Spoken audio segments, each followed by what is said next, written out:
a great and a unique opportunity for investors to participate in what is likely to be one of India's massive capital market growth stories. Just a few more details specifically about the issue. The issue opened on Thursday, December the 19th.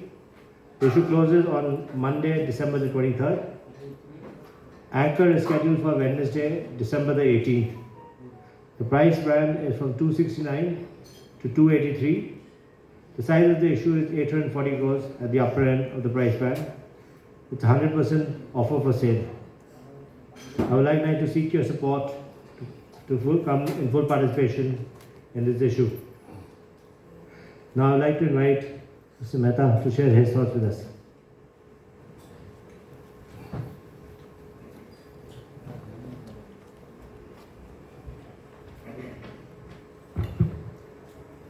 Very good afternoon to everyone. Thank you for coming after lunchtime. I know it's not the best time, but thanks a lot for coming here. I know there are 5 IPOs getting launched today, so it's a busy day for everyone. So we'll try to keep it short and sweet. A big thank you to my entire team for whatever they've done with DAM Capital. It's not me, it's my entire team which has worked very hard and made it possible to reach here today where we are talking in front of you and presenting you our company. I'll request Kamraj Negi, my colleague, to go through the presentation, and we are available for question and answer as and when you want. Thank you.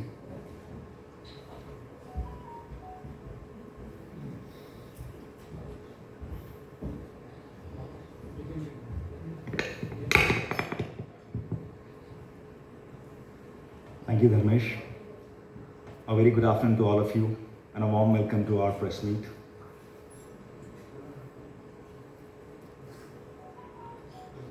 As a firm, we've been there for almost 3 decades. We started SSK in 1993, became part of IDFC Group in 2006, and Dharmesh bought the firm in November 2019.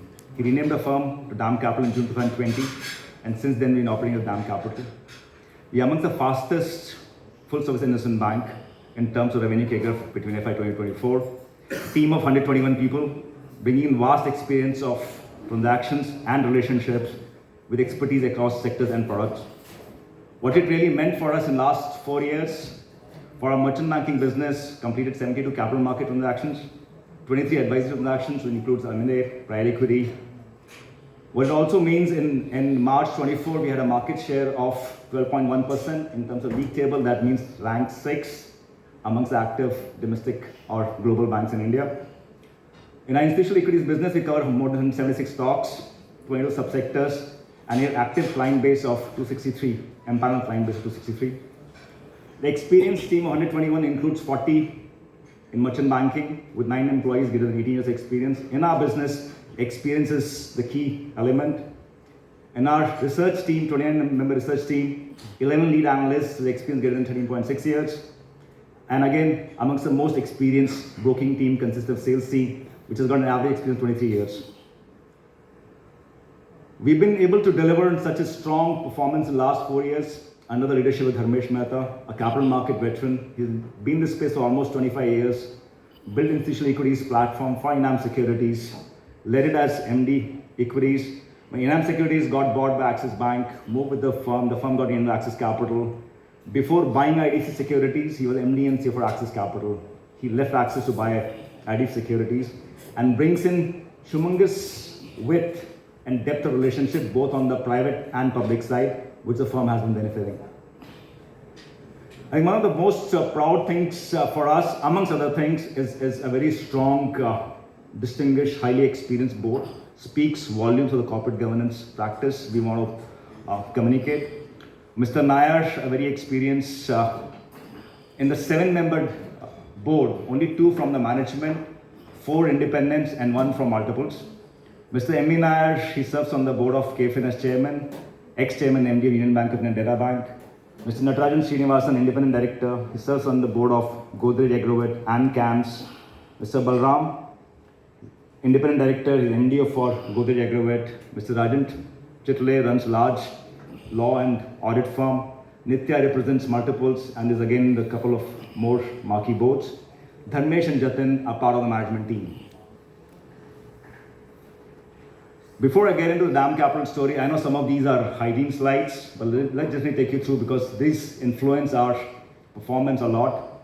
All of us know that normal GDP of India is expected to double from where we are by FY 2030. This makes India amongst the fastest growing economies globally. What's really driving this? Favorable demographics, financial inclusion, which is on a very fast path, ease of doing business. Digital payments have changed things dramatically, and key structural reforms done in last decade or so. What it means for us, more positive business sentiment and more amount of capital flows coming from both DIIs and FIIs. Indian capital markets amongst the most dynamic and high growth organized markets in the world. Nifty 50 has given amongst the highest growth and CAGR, overall returns. Even in from the year FY20 till now, we have seen very strong flows from both domestics and FIIs. We have seen very strong equity turnover both on the cash and derivative side, showing a CAGR of 22 points on the cash segment and more than 100% in the derivative segment, which has led to increase in market cap to GDP ratio, and that has also shown a strong growth. We've also witnessed, and again, as I said, some of these are very important part for very healthy and strong growth of capital markets, very strong and steady participation of retail investors, indicated through large surge in demat accounts, rise in active users. We have seen increased AUM across various asset classes, insurance companies, AIF, PMS, and we've also seen a very strong growth in mutual fund AUM being also driven by strong SIP flow from retail investors. What does it mean for us and for capital markets? As it's very clear, between 20 and 24, the number of issuance between IPs and QIPs increased from 26 to 140, almost 7 times in 4 years. This year, we've already done 110 issuances between IPOs and QIPs. This has also led to increase in value significantly. In 2020, we did 72,000 crores of fundraise. FY24, we did 1,30,000 crores. Current year, up till October, we already done 1,69,000 crores. The increase in number of both volumes and value means a lot for intermediaries of full service investment bank like ourselves. In fact, the pipeline also looks very strong. Currently, 87 issuances filed with SEBI, 30 approvals obtained, 57 in the process of getting done, which basically means 1,20,000 crores of flow coming to the capital markets. What has also happened in the last few years, I'm sure a lot of you would have noticed this, there hasn't been many meaningful investment bank which has grown, which basically means that the firms which have done well have got a large pool of fee capital to them, which has come because of increase in value and volume of transaction, both IPOs and QIPs. Our merchant banking business is equally active in the M&A private equity space in addition to capital markets. In this space also, we have seen stable, sustained deal activity, both in the private equity and M&A space across sectors. And we as a firm have been delivering solutions to our clients across products and sectors. What's really driving M&A? Consolidation in sectors, across sectors actually.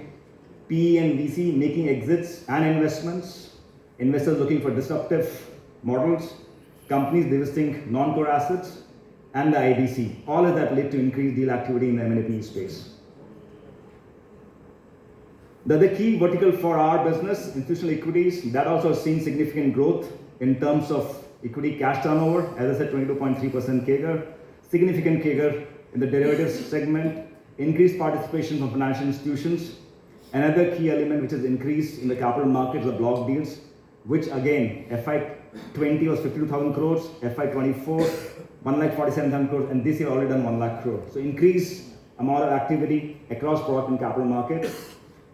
In our assessment, the current institutional equities, the broking industry is close to 40,000 crores and showing a healthy growth of 16 to 18% and expected to be 69,000 crores by FY29. So strong growth in segments where we have quite credible presence. In terms of why us, the key investment thesis, we amongst the fastest growing in terms of revenue CAGR between FY20 and 24. We have proven our execution across sectors, demonstrating a deep domain expertise. We have extensive coverage of corporates, financial sponsors, which is private equity, and institutional investors, and we'll be getting repeat business from them. A very strong institutional equities platform with strong research capabilities. a very experienced set of management, which I mentioned in the first slide, because in our business, experience is the most critical, amongst the most critical elements. A very strong track record of delivering growth and profitability in last few years.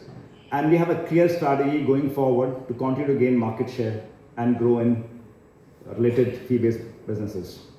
Just elaborating on some of these points in a little more detail. The 72 capital market transactions primarily consists of 27 IPOs, 16 QIPs, 6 OFS, 6 preferential issues, 4 rights, 8 buyback, 4 open offers, 1 IPO REIT, demonstrating our strength across various products, and we've been consistently bringing new assurances. This slide represents our ability, and we have delivered transactions across sectors. You would notice there's no sector which we haven't delivered a capital market transaction in, whether it's banks, product SaaS, pharma, healthcare, infra, EPC, you name it, and you will find us delivering transactions there. And also on the right-hand side, ECM is not only about IPOs, we've done transactions like QIPs, OFS, pref, rights, giving us a good width of products across the entire capital market suite. What we also want to bring to your notice that in last 4.5 years, given our experience, deep domain expertise, we got a couple of unique marquee stories to the capital markets, starting with CE Infosystem, the largest mapping company, CMS, the first cash logistics company to get listed, Go Fashion, amongst the first women bottom wear companies to get listed, Sirma IG, SGS leading in the EMS space, Enter Healthcare, which is one of the large pharma distributors, again very unique differentiated story. This gives you a width of corporates. We have delivered transactions, and again these are names, marquee names. Most of them done really well. I think one point on this slide which I would want to bring to your notice, in the QIP space, you would see us doing 5 sold transactions, which basically means now our execution is well proven and corporates trust our ability to deliver the same to them, and that's the reason we're winning sold transactions. Talking about M&A-Ps, few transactions we have listed here. I mentioned we've done 23 M&A-P transactions in a little over 4 years. Some of the marquee ones, starting with Sterling Wilson, we have sold a significant majority of Reliance Industries there. Represented Nirma on their buy-side advisory for acquisition of majority stake in Glenmark Life Sciences, a controlled transaction in Folk facility, and also raising capital for an off-grid solution provider in Africa, $200 million from one of the climate funds from GA. Again, demonstrating our strong abilities to even deliver on private transactions. This indicates that our execution is well appreciated by clients whom we work with. This is only a representative list, again showing corporates whom we work with. We've been getting repeat transactions, starting with Reliance Industries, done 6 transactions, Shapoorji in last 2 years, and again multiple trades with our relationships. Talking about institutional equities business, starting with research, our offerings include fundamental research, macroeconomic, and differentiated products, which are well appreciated by the ecosystem whom we service. 29-member research team, 11 lead analysts with experience of more than 13 years. Our research coverage only has been increasing year on year, starting with 128 in FY22, close to 176 now, and growing. In our broking team, again, as I said, 23 years of the average experience of the team, consisting of strong experienced salespeople, sales training execution, and corporate access for our clients. 34-member team. Again, the team has done really well in terms of increasing the number of active clients from 144 in March 22 to 263 in October 24. Our broking income has also shown strong growth. Between 2024, it grew from 31 to 51 crores at a CAGR of 29%. By end of September 24, we already delivered 43 crores in the broking team. Our share of broking revenue as on end of September is 39%. Our client concentration has improved in terms of 45% FY22, now 39%. As I said, we've been growing profitably, showing a CAGR of 38.8% between 20 to 24. We delivered 182 crore top line in FY24. We already done 110 crores as of end of September 24.